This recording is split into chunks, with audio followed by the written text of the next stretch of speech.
विश्व हिंदू परिषदेच्या पुढाकाराने मंदिर अर्चक पुरोहितांचे भव्य संमेलन, हिंदू समाजाच्या संघटनाचा निर्धार। विश्व हिंदू परिषद मंदिर अर्चक पुरोहित संपर्क विभागाच्या वतीने स्वामी, ब्राह्मण, गुरव, पंतलू आणि पुजारी यांचे भव्य संमेलन उत्साहात पार पडले।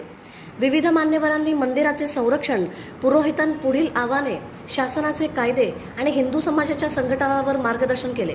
श्रीकंठ शिवाचार्य महाराज यांच्या आशीर्वचनाने कार्यक्रमाची सांगता झाली। कार्यक्रमाचे सूत्रसंचालन जयदेव सुरोसे यांनी केले, तर प्रस्तावना विजयकुमार पिसे यांनी मांडली।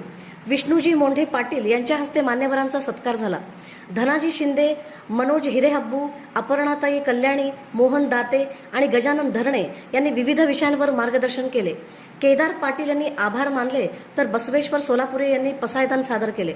या यशस्वी संमेलनासाठी सिद्धेश्वर गोकावी, चंद्रकांत कुलकर्णी, अभय कुलथे, अमित सारोळकर, अक्षय कनकोंडला, किसन दावत, राजशेखर पाटील, संजीव मळेकर, संजीव चिप्पा, बालाजी रजदूत, मधुकर राबेली, रवींद्र येदूर, माधुरी एकबोटे, ऐश्वर्या सारोळकर, कल्पना जगदाळे, अजय सूर्यवंशी, बासुदकर यांच्यासह विश्व हिंदू परिषद व बजरंग दलाच्या सर्व कार्यकर्त्यांनी परिश्रम घेतले।